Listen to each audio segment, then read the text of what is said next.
சீமான் பயந்து போயிருக்காரு, அதனால ஆதாரம் தர முடியல, வெளியில வந்து நிக்க முடியல. இத்தனை பேர் நிக்கிறோம்ல, வர வேண்டியது தானே, வர தயாரா இல்ல. அதனால நாங்க என்ன சொல்றோம்னா, சீமான் பொய்களை எல்லாம் இனிமேல் பேசிக்கிட்டு இருந்தா அதை இது போன்ற போராட்டங்களின் மூலம்தான் ஜனநாயக அமைப்புகள் கையாளுவார்கள். தமிழ்நாடு முழுவதும் அமைப்புகள் வந்திருக்கிறாங்க, எல்லாரும் சிறு தரப்பு தான் இங்கே வந்திருக்கிறோம். நாங்கள் 6 வருஷத்துக்கு முன்னாடி திருச்சியில் கிட்டத்தட்ட பல்லாயிரக்கணக்கான கருஞ்சட்டை படைய திரண்டு நின்னோம். அத்தனை பேர் திரண்டுனா சீமானால் தாங்க முடியாது. மோடியை வச்சே பிஜேபினால இங்கே பெரியாருக்கு எதிராக இந்த அரசியல் செய்ய முடியல. நீங்களாம் ஒரு சுண்டக்கா, உங்களெல்லாம் கையாளுறீங்க, ரொம்ப நேரம் ஆயிராது. இவ்வளவு காலம் இந்த எதிர்ப்பு சந்திச்சது இல்லை, இப்போ சந்திப்பீங்க. நாங்கள் எப்படி எதிர்கொள்ளணுமோ உங்களை தேர்தலில் நாங்கள் அப்படி எதிர்கொள்வோம்.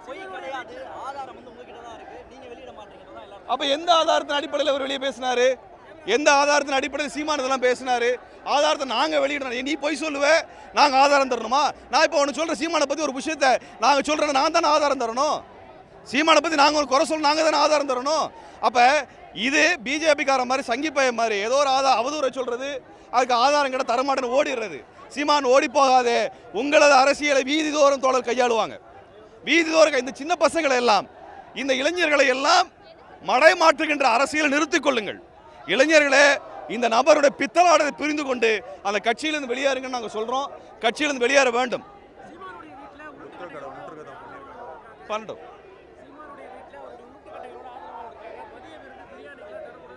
இப்போ நான் ஒன்று சொல்கிறோம், சீமான் வீடு முற்றுகைன்னு 10 நாட்களாக அறிவித்து நாங்கள் வந்திருக்கிறோம். இப்போ எங்களது கடையை முற்றுகையிடறன்னு போயிருக்கானுங்க. ஏன்னா நீங்கள்லாம் வந்து துணிச்சலான ஆளுங்களா? சொல்லிட்டு நாள் குறித்து நேரம் குறித்து வாங்க. நாங்கள் நாள் குறித்து நேரம் குறித்து இடம் குறித்து வந்திருக்கிறோம். இதுலேருந்து தெரியாதா? யாருமே இல்லைன்னா கடையில் பண்ணிப்பாங்களா? நாங்கள் நிற்கிறோம், வா, நாள் குளிச்சுட்டு வா, அன்னைக்கு நாங்கள் பார்த்துக்கிறோம். சீமான், யாரும் இல்லாத கடையில் போயிட்டு முற்றுகை போராட்டம் நடத்தக்கூடிய உன்ன மாதிரி கோலை இல்லை. நாள் சொல்லி, தேதி சொல்லி, நேரம் குறித்து, இடம் குறித்து உன்னை எதிர்கொள்ள வந்திருக்கிறோம். நாள் குறிச்சிட்டு வா, நாங்கள் அன்னைக்கு எதிர்கொள்கிறோம். கோலை மாதிரி, கோலையை போல இங்க துணிச்சல் இல்லாதவனாக, முதுகெலும் இல்லாதவனாக நாங்கள் இங்கே போராட்டத்தில் இருக்கும்போது எங்கள் கடையை நோக்கி வருவீங்களா? எங்கள் தோழரின் கடையை நோக்கி வருவீங்களா? நாள் குறிச்சிட்டு வாயா பார்ப்போம். நீ அவ்வளோ பெரிய துணிச்சலான ஆளாக இருந்தா வா, நாள் குறிச்சிட்டு வா, எதிர்கொள்கிறோம். நான் உங்களை மாதிரி பயந்து போறவனு கிடையாது. மாணவன் அடித்தால் மீனவன் அடிப்பேன்னு சொல்லிட்டு, மீனவன் அடித்தால் மாணவன் அடிப்பேன்னு சொல்லிட்டு பதுங்கி போன கோலை அல்ல நாங்கள். பச்சை தமிழர்களாக நாங்கள் நிற்கிறோம். பதுங்கு குழிக்குள்ள ஒளிந்து கொள்ளக்கூடிய சீமான், நாள் குறிச்சிட்டு வா, நாங்கள் எதிர்கொள்கிறோம். யாரும் இல்லாத கடையில் போய் நிற்கிறீங்களா? வெக்கமா இல்லை? வெக்கமா இல்லை? நாங்கள் நாள் சொல்லிட்டு வந்திருக்கிறோம், இடம் சொல்லிட்டு வந்திருக்கோம்ல, வா, சீமான் வரட்டும். நாள் குறிக்கல, இடம் குறிக்கல, திருட்டுத்தனமாக, கள்ளத்தனமாக கடைக்கு போய் யாரும் இல்லாத கடையில் போய் முட்டை நடத்துறீங்களாடா? உங்களுக்கு எல்லாம் துணிவு இல்லையா? வீரம்னா என்னடா? அது நாள் குறிச்சு அறிவிச்சுட்டு வாங்கடா, நாங்க நிக்கிறோங்க, பாத்திரம் எவன் திரும்பி போறீங்கன்ட்டு. நாங்க இத்தனை பேர் நிக்கிறோம்ல, எவன் வந்தீங்க? எவன்டா வந்தீங்க? எவன் வந்தீங்க? கேட்டீங்கல்ல, 10 பேர் வருவீங்களா, 20 பேர் வருவீங்களான்னு. வந்திருக்கோண்டா, வாங்க வெளியே. உன் தலைவனை வர சொல், தலைவனை வர சொல். கோலை மாதிரி, பேடியை போல நாங்கள் இங்க போராட்டத்தில் இருக்கும்போது அங்கே முற்றுகை போடுவியா? நாள் சொல்லிட்டு வா, நாள் சொல்லிட்டு வா, நாங்கள் பார்க்குறோம்.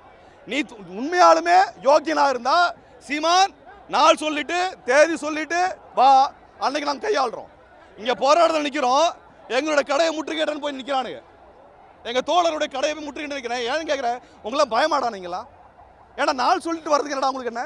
நாங்கள் நாள் சொல்லிட்டு ப்ரெஸ் மீட் வச்சு, 2 ப்ரெஸ் மீட் வச்சு, அதை 10 நாளுக்கு முன்னாடி சொல்லிட்டு தானே வந்திருக்கிறோம்.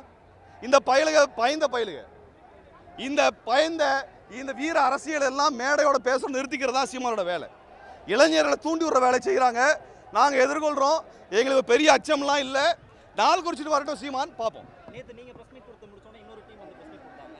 தமிழ்நாட்டில் மாற்று மொழிக்காரங்க வந்து சீமானுக்கு எதிராக பிரச்சனை பண்ணுறாங்க. தெலுங்கர்கள், மலையாளிகள், கன்னடர்கள் தமிழ்நாட்டுக்குள்ள ஒரு கலவரத்தை பண்ண முயற்சிக்கிறாங்க. அதை தமிழ்நாடு அரசு கண்டிக்கிறோன்னா நாங்கள் இறங்கி நாங்கள் பிரச்சனை பண்ணுவோம். யார் மாற்று மொழிக்காரன்னு பேரை சொல்லுங்க பார்ப்போம். அவங்க எல்லாரும் தான் சொல்கிறாங்க. அவர் சொல்லிட்டு எது அடிப்படையில் மாற்று மொழிக்காரங்க சொல்கிறாங்கன்னு? அவங்க தமிழ்நாட்டுக்காரங்களா, தமிழுக்கு ஏதாவது போராட்டம் நடத்திருக்காங்களா? அந்த கூட்டத்தை எங்கேயாவது பார்த்துருக்கோமா? நாங்கள்லாம் இத்தனை போராட்டத்தில் எங்கேயாவது அந்த மூஞ்சிலாம் தெரிஞ்சிருக்குதா? தமிழ்நாட்டுக்காக தமிழக இவ்வளோ பிரச்சனை நடக்குது, இது வரைக்கும் போராட்டத்துக்கு எதுக்கு வரல? பிஜேபிக்கு எதிராக ரோட்டுக்கு வரல. இது வரைக்கும் அதற்கான எந்த போராட்டம் நடத்தாதவங்கலாம் வந்து யார் தமிழை பிரிச்சுட்டு இருப்பாங்களாமா? இவங்களுக்கெல்லாம் ஜாதி சர்டிஃபிகேட் நாங்கள் கொடுத்துட்டு இருக்க முடியாது. இந்த மாதிரி பின்னாடி நாங்களாம் போராட்டம் நடத்தும்போது தனியார் அப்படி கடைக்கு போய் நிற்கிறானுங்கல்ல, இந்த மாதிரி பேடி பயல்கள், இந்த மாதிரி கோழை பயல்கள், இவர்களுக்கெல்லாம் நாங்கள் அச்சப்பட மாட்டோம், பார்த்துக்கிறோம். நாங்கள்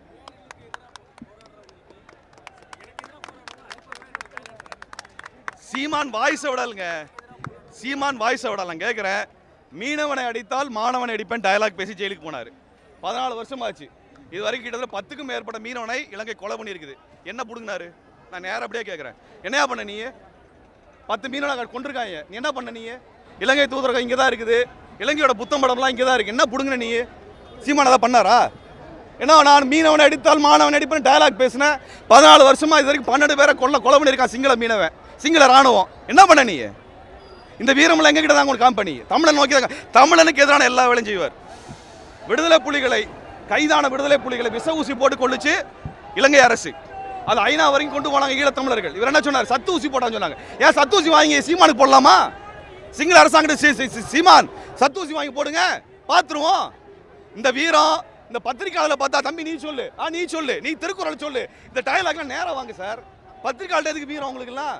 நேரம் வாங்க, நிற்கிறோம், இங்கே நிற்கிறோம்ல, வர வேண்டியதானே. ஆகா சீமானுக்குலாம் துணிச்சல் கிடையாதுங்க. யாருங்க?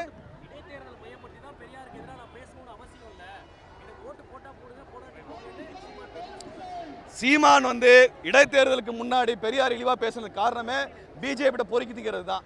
இப்போ அண்ணாமலை ஆட்கள் ஈரோட்டு இடைத்தேர்தலில் சீமானுக்காக பிரச்சாரம் பண்ணிட்டு இருக்கிறாங்க. நேராக பார்த்துருக்கோம். அங்கே இருக்க தோழர்கள் சொல்லியிருக்கிறாங்க, இந்த பிஜேபிக்காரோட பிச்சை எடுத்துங்கிறதுக்காக தந்தை பெரியாரை இழிவுபடுத்துறதா வேலை. வெக்கமா இல்லையா? என்ன சீமான் வெக்கமா பாரு. இது வரைக்கும் சீமான் ஏதோ காத்துல கதை சொன்னீங்க, AK-74 ஆமக்கறி அரிசி கப்பல்லாம் சொல்லிட்டு இருந்தீங்க. இப்போ நேருக்கு நேரம் நாங்கள் நிற்கிறோம். நாங்களாம் கட்சிக்காரங்க கிடையாது.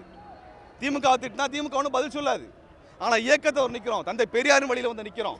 நாங்கள் திமுகவிற்கும் எதிராக போராடி இருக்கின்றோம், அதிமுக எதிராக போராடி இருக்கிறோம், ஏன் மோடி சர்க்காருக்கு எதிராக போராடி ஜெயிலுக்கு போயிருக்கிறோம், காங்கிரஸ்க்கு எதிராக போராடி இருக்கோம். நீங்க எல்லாம் ஒரு ஆளா? நான் கேட்குறேன், நீ எல்லாம் ஒரு ஆளா? வெறும் ஒரு சினிமா டயலாக் பேசுகிற உன்னை எல்லாம் ஒரு ஆளா நாங்கள் பார்த்துருக்கோமா? நாங்கள் இங்கே போராட்டம் நடத்தும் போது 10 பசங்களை வந்து கடைக்கு அனுப்புகிற, தனியாக தோழர்கள் நடத்தக்கூடிய கடைக்கு அனுப்புறியே, இதிலே தெரியல நீ எவ்வளோ கோலைன்னு. உனக்குலாம் என்ன மரியாதை நாங்கள் தரணும்? பார்த்துக்கோ, நாங்கள் பார்த்துக்கிறோம். நீ எங்கே வரணும் பார்த்துக்கிறோம். தேர்தலில் நாங்கள் பார்க்குறோம். நேராக ஈரோடு தேர்தலில் சீமானை நேருக்கு நேராக எதிர்கொள்கிறோம். சீமான் முடிஞ்சா பார்ப்போம். காசு கொடுத்து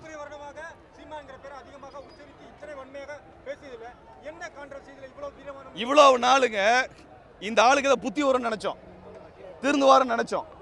அப்படிலாம் எதுவும் பண்ணல. என்ன பண்ணாருன்னா, இப்ப பிஜேபியோட கை கோர்த்துட்டு ஈரோடு இடைத்தேர்தலுக்காக பெரியாருக்கு எதிராக பேசுறாரு. அப்ப இதுக்கு பின்னாடியும் பிஜேபியோட கை கோர்க்கிற போது, பிஜேபி பெரியார் சிலை உடைக்கிறான்னு சொன்ன போது திருச்சியில 30,000க்கும் அதிகமான பேர் கருஞ்சட்டப்படன் ஒன்று கூடணும். இன்றைக்கு பெரியாரை கொச்சைப்படுத்தும் பொழுது அதே பெரியார் உணர்வாளர் கூட்டமைப்பா இங்கே ஆயிரக்கணக்கான பேர் இங்கே வந்திருக்கிறோம். இதுதான் எங்களுடைய அரசியல். கட்சிக்கு அப்பாற்பட்டு நாங்கள் நிற்கிறோம். இனி பெரியாரையோ பிரபாகரனையோ இழிவுபடுத்திட்டுலாம் சீமானால் அரசியல் பண்ண முடியாது. பிரபாகரனை இழிவு செய்ததற்காக அன்றைய கண்டித்திருக்க வேண்டும். நாங்கள் பண்ண தப்பு தான், அன்றைக்கி விட்டு பார்த்துட்டோம், இப்போ வைக்கிறோம், பார்க்குறோம். இப்போ தான் அவரை பற்றின எல்லா உண்மையும் வெளியில் வருது இல்லை. சீமானை போல ஒரு மண் குதிரையை நம்பி இளைஞர்களை உங்கள் வாழ்க்கையை தொலைச்சிடாதீங்க. இதே மாதிரி தான் ஐபிஎல் போராட்டம், காவிரிக்கு உரிமைக்காக போராட்டம் நடத்தின பொழுது அவன் கட்சிக்காரனை தூண்டி விட்டு போலீஸ்காரன் அடித்தாங்க. அந்த பையன் போய் போலீஸ்காரன் அடித்தான். அடித்ததுக்கு பின்னாடி அவனை ரிமாண்ட் பண்ண உடனே என் கட்சிக்காரன் கிடையாதுன்னு சொல்லி அறிவிச்சிட்டார். இவரை விட தமிழ்நாட்டினுடைய சாவர்கராக தான் நாங்கள் பார்க்குறோம். எல்லாத்துக்கும் மன்னிப்பு கடிதம் எழுதி கொடுக்கறது, உடனே கட்சிக்காரன் இல்லைன்னு சொல்லக்கூடிய எச் ராஜாவினுடைய மறு வடிவம் தான் சீமான், வேற ஒன்றும் கிடையாது. இறுதியாக ஒரு கேள்வி. ஜான் பாண்டியன் வந்து ஆதரவு தெரிவிச்சிருக்காரு. இது வரைக்கும் நடந்த கான்ட்ரவர்சியில் எல்லாருமே சீமானுக்கு எதிராக தான் பேசியிருக்காங்க. கிட்டத்தட்ட எடப்பாடி பழனிசாமியாக இருக்கட்டும், அன்புமணி ராமதாஸாக இருக்கட்டும், எல்லாருமே சீமானுக்கு ஆதரவு தெரிவிக்கல. பாஜக தரப்புல இருந்து ஆதரவு வந்தது. முதல் முறையாக ஜான் பாண்டியன் ஒரு அறிக்கை விட்டுருக்காரு. அதற்கு ஆதரவாக சீமான் வந்து பேசியிருந்ததை பார்க்கணும். தமிழ்நாட்டில் பெருந்தரப்பான அரசியலை கட்டுப்படுத்தக்கூடியவர்கள், வழிநடத்தக்கூடியவர்கள்லாம் பெரியாரை ஆதரித்து நிற்கிறார்கள். அதுதான் செய்தி. அது வேற ஒன்றும் கிடையாது. என்ன பண்ணாரு? அதிமுக எதிராக பேசியிருக்கிறார். ஜெயலலிதா மேரை பற்றி என்ன பேசினாரு? 2 ஆண்களுக்கு நடுவில் ஒரு பெண் படுத்திருக்கிறாள் என்று மெரினாவில் இருக்கக்கூடிய அந்த அவர்கள் புதைக்கப்பட்ட இடத்தை அப்படிதான் பேசினார். திராவிட கல்லறைன்னு பேசினார். மெரினாவில் அண்ணா நினைவிடம், எம்ஜிஆர் நினைவிடம், ஜெயலலிதா நினைவிடத்தை அப்படிதான் பேசினார். அதிமுக காரங்க கைகட்டி வேடிக்கை பார்ப்பதை போல நாங்கள்லாம் பார்த்துட்டு இருக்க மாட்டோம். என்ன ஜெயலலிதா அம்மையார் வந்து ஈழத்துக்காக தீர்மானம் கொண்டு வந்தார். அந்த அம்மா இறந்த உடனே என்ன பேசினாரு? 2 ஆம்பளைங்களோட ஒரு பொம்பளை படுத்துன்னு பேசுறாரு. இவ்வளவு இழிவா பேசக்கூடிய ஒரு நபர், இவரை பார்த்துட்டு எப்படிங்க அமைதியாக இருக்க சொல்றீங்க? எல்லாரையுமே கொச்சைப்படுத்தி இழிவுபடுத்தக்கூடிய ஒரு கீழ்த்தரமான ஒரு நபரை நிச்சயமாக அரசியல் நேருக்கு நேரம் நாங்கள் எதிர்கொள்கிறோம். சீமான் சொல்கிறேன், சீமான் எங்களை எதிர்த்து பண்ணுறதா நாள் குறித்து நேரம் குறித்து வாங்க, இடம் குறித்து வாங்க, எதிர்கொள்கிறோம் நாங்கள்.